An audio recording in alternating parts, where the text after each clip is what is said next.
Welcome back to Face the Nation. Fiona Hill served as the Senior Director for Russia and European Affairs on the National Security Council during President Trump's first term. She joins us now from Waterville, Maine. Good morning to you.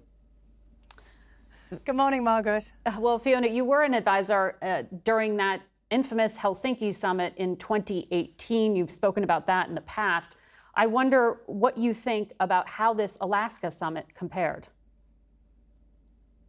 Well, obviously quite different in many respects. Part of it was the fact that they decided to skip the one-on-one meeting and the lunch. I mean, these are usually part of the sort of set of summits like this. And the press conference obviously was more of an announcement or a set of announcements, presentations by both leaders, much more by President Putin and more of a commentary by President Trump. So there wasn't that free-for-all of press questions, which I'm sure was a bit disconcerting for you and others who were present there at Alaska. But the optics weren't exactly great, as Congressman Crow has laid out for the United States and for President Trump again. I mean, again, different. But although it was presented as perhaps a show of power by being at a U.S. Air Force base with the flight passing of the B-52s and other fighter jets, it did certainly look much more like a show of appreciation for Vladimir Putin.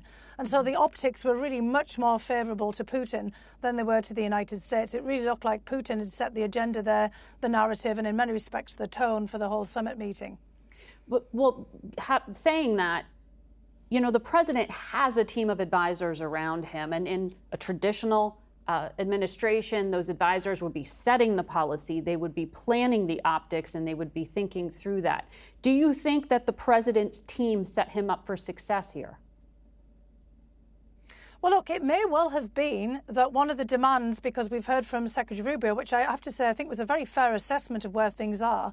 So it may well have been that one of the demands by the Russians to make any progress in moving further forward was to actually have that kind of show of pomp and pageantry that basically marks Putin's re-entry into international affairs. Maybe the Russians said to them in Moscow, either to Steve Witkoff or to Secretary Rubio or to anybody else, that basically they wanted to have a major US-Russia bilateral summit appearance before they would move on to the nitty-gritty of anything else in Ukraine. That's, you know, to give them all the benefit of the doubt there.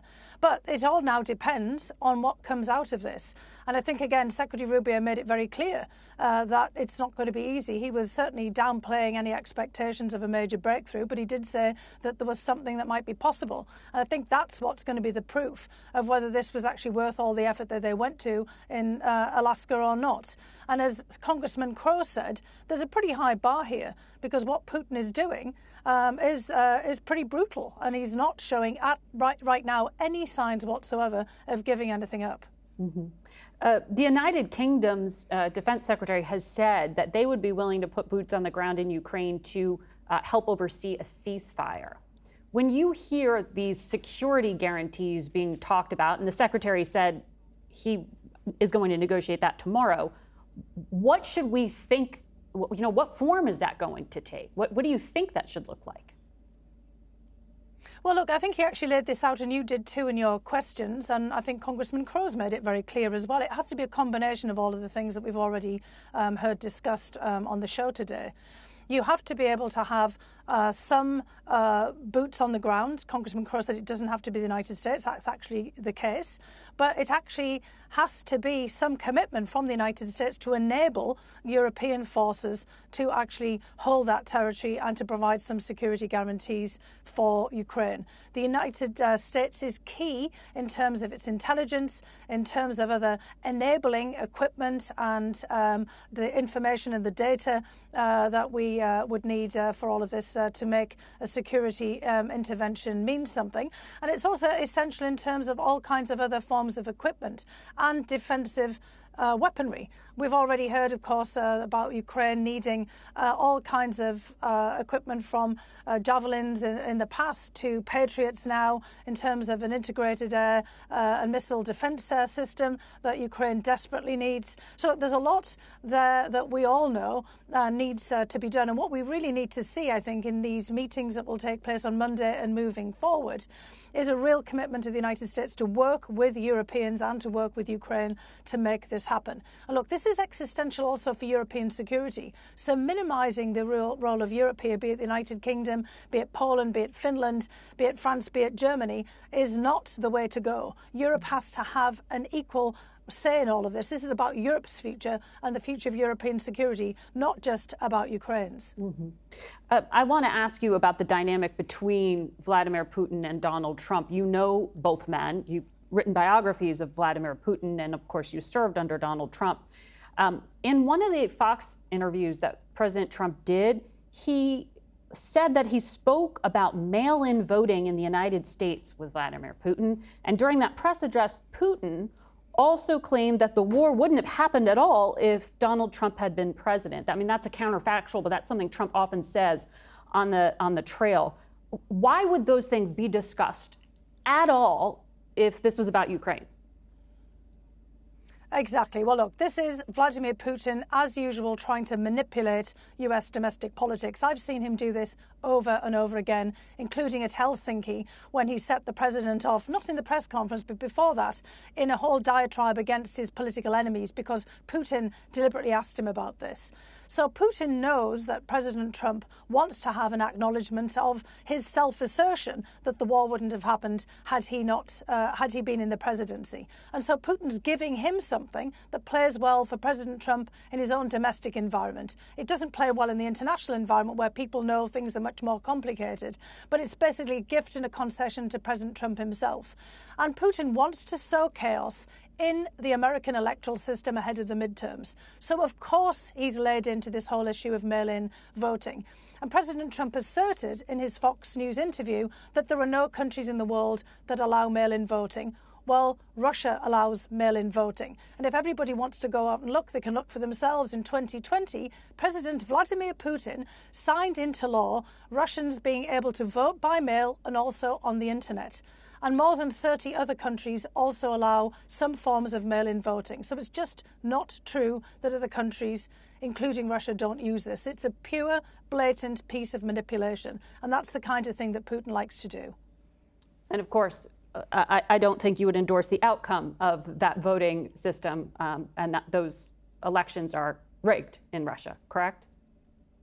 Of course. And I mean, basically, Putin wants to see us tie ourselves up in knots between now and the midterms. He's trying to sow chaos. And he's just basically used his time with President Trump to push that along. Again, it's a diversion, it's a distraction, really, from the negotiations on Ukraine, because Putin doesn't really want to give anything up. So he gives up basically something that plays well in the political arena for President Trump and something that actually plays very badly for the United States in its own political arena, which is the mail-in voting point that he made. Fiona Hill, always appreciate your analysis. Thank you for joining us today. We'll be right back. During our trip to Alaska last week for the Trump-Putin summit, we talked with Alaska Republican Senator Dan Sullivan about the strategic military importance of Alaska. We began by asking about potential offers to Putin to get him to end the war in Ukraine. The Telegraph was reporting offering Putin a chance to invest in the natural resources off of Alaska's coast in the Bering Strait. Are you comfortable with that? Well, look, we have plenty of American investors and our allies who want to invest in Alaska's natural resources. We're having a boom here. We don't need Russian investment. We don't need Russian money. They're a competitor of ours when it comes to energy and natural resources and critical minerals. So I doubt that's on the table. And I would not support that. Your colleague. By the way, just on that point, though, a contrast. You might remember last time I was on your show, we talked about the Biden administration. I want to talk about this. With this great state of ours shutting us down, right? I mean, that was 70 executive orders to shut down, exclusively focused on Alaska, shut down our resource development economy. Our own federal government, the Biden administration, sanctioned my state more than they sanctioned Iran. What we're seeing with President Trump and his administration is a complete 180 on that. Unleashing Alaska's resource potential has been a huge focus of the president since day one. So you mentioned how furious you were with the Biden administration. for the executive actions they said they were taking to protect natural resources. They said land conservation was necessary and the indigenous population here really wanted it. You called it a lie. I did call it a lie. It was a lie. And you said it was national security suicide. Trump has already reversed this. But are you at all concerned that there are short-term benefits to your state financially, but longer-term, real damage to the environment here? No. Look, Alaska has an incredible record of being able to develop our resources and protect the environment. You walk around here, you see what a pristine, beautiful environment we have here. But we know we need jobs, we need natural resource development, so we can do both. The entire north slope of Alaska, the Inupiat community, across the board was against what the Biden administration did, which was lock up the entire National Petroleum Reserve of Alaska, which was set aside by Congress to develop our resources. And then he had the audacity to say, hey, I did this on behalf of the Native people. That was not true at all. It was outrage. So for activists or for those concerned about the damage here, you say they just don't know what they're talking about? Well, I say a couple of things. There's no place on the planet that has higher standards on protecting the environment than us. And if we need American energy, why would we go, like the Biden administration did, begging from Iran, Venezuela, places that have no environmental standards, when you can get it from America, from American workers with the highest environmental standards any place on the planet? And secondly, when you have resource development, particularly in our rural communities, you see life expectancies increasing. So in this region, the Arctic is of supreme concern from a national security perspective. The ice is melting. Majority of scientists attribute that to global warming, but the end result is there's a potential for an Arctic area for trade routes. Also tapping into the natural resources there. How does the United States gain an edge in dominating that? Well, look, it's a great question. It's really important. You're mentioning trade routes that are opening up. We've already talked about natural resources, which are huge up in the Arctic. And what we need to do is recognize that we're an Arctic nation. We're an Arctic nation because of Alaska. And look, this has not always been a priority of previous administrations. What we're doing up here, we're rebuilding our military. The One Big Beautiful Bill certainly does it. As I mentioned, you know, Alaska exudes military might.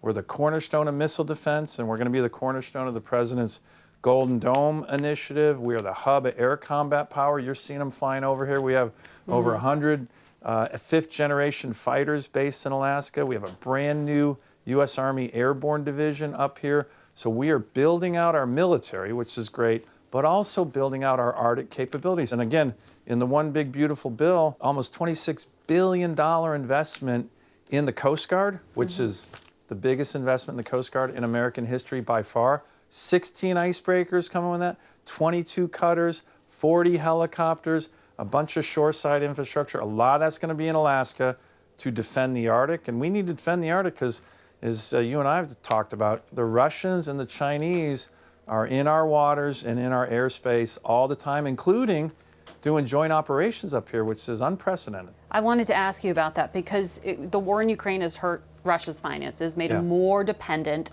on Beijing, including when it comes to exploring up and around the Arctic.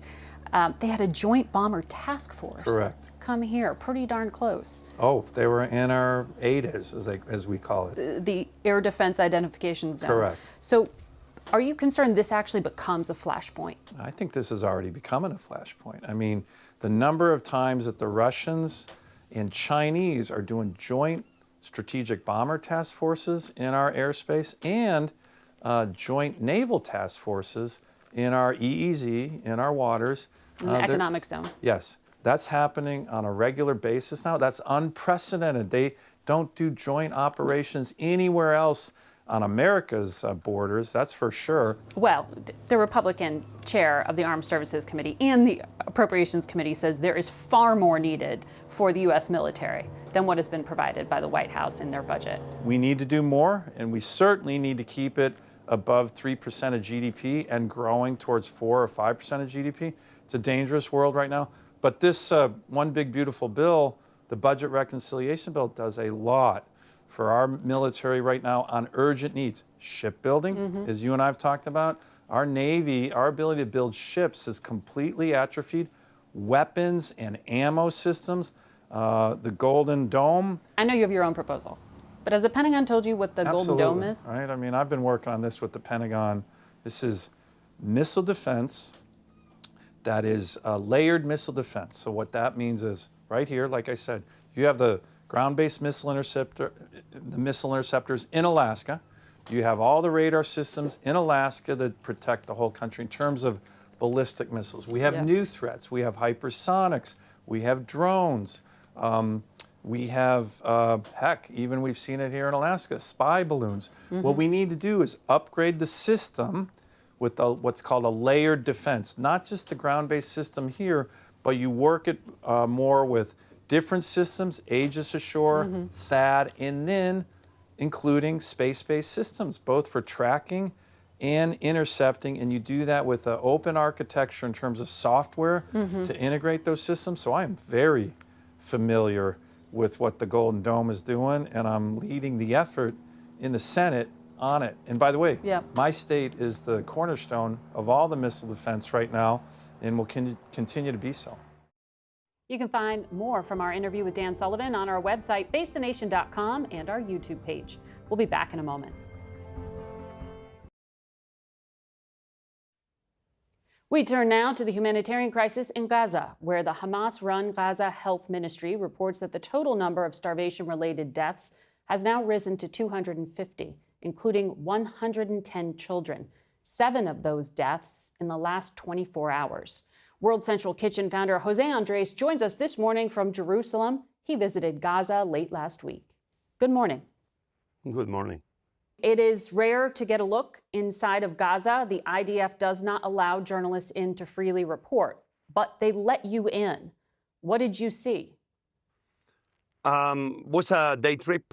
I was able to go early in the day and leave before sunset, and I visit our one of our 2 main kitchens inside Gaza in Deir Bala, and I was able to visit the few warehouses we have there, the bakery, the kitchens, and spending a day trying to see what else the teams need, what else we need to be doing, how we are going to be increasing the hot food and bread that we are producing right now. So use was a day, again, to show support, to see on my own and assess the situation of our own kitchens, and that's what I have to report about that. The UN says that there is starvation happening in Gaza. Israel's prime minister says there is no starvation. What's real? Obviously, there is always a gray area, but we are making boxes for children that we know they are in very special need situation. I saw those boxes being made with the name of every one of the children. We need to remember that during many weeks, no food was going inside Gaza, and this is 2 million people. So in the places we know we are feeding, we are doing around 200,000 meals a day, but this is only 10% of the need. That's what we are trying to increase. I can say that where we are, obviously, people are being fed at the bare minimum. It's not everything they should be receiving, but at the very least, they're receiving a piece of bread and a piece of food. But we need much more aid. We need to make sure that the aid is never interrupted again. We need to make sure that the flow of trucks keeps happening. We need to make sure that we have safe roads so those trucks can reach their intended delivery place. We need to make sure that all the NGOs that are actively trying to do the best they can to take care of people inside Gaza, and this is beyond food, obviously medicines, etc., we need to make sure that the aid is massive enough that we don't get to those moments where in some areas, like in the north, that is still very difficult to reach, that we know that people are desperate for food. You mentioned for many weeks no food was allowed in. That was a government policy. There was a blockade for many months. that is now lifted officially. But as you say, your organization wants to scale up. You're trying to produce 1 million meals a day in Gaza. Can you get the fuel in to do that? Can you get the food in? Are Israeli officials giving you a green light? Well, it's a million because we are an organization that we specialize in emergencies and in food. But obviously, we are requesting that all the NGOs that are participating in feeding are giving more access, including us and other organizations like ANERA, which was one of the organizations we work with that they've been in Gaza for many, many decades, and many others. We need to make sure that everybody has access. For that, we need a lot of things. The trucks inside Gaza, we need to remember that the trucks come from outside Gaza, and there they are put aside, and then we need to reload the trucks that are inside Gaza. This takes time. We need more trucks inside so the trucking company can have enough people and enough trucks to have a constant flow. I have to report that, yes, I saw a good flow of trucks going in.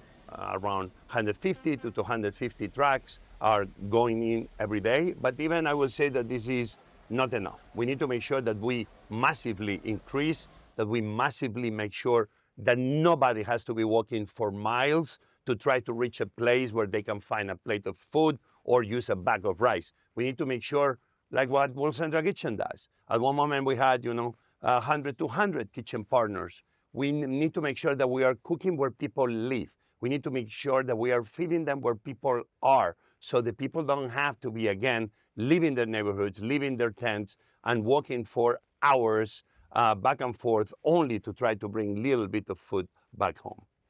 Jose Andrés, thank you very much for your time this morning. We'll be right back. That's it for us today. Thank you all for watching. Until next week. For Face the Nation, I'm Margaret Brennan.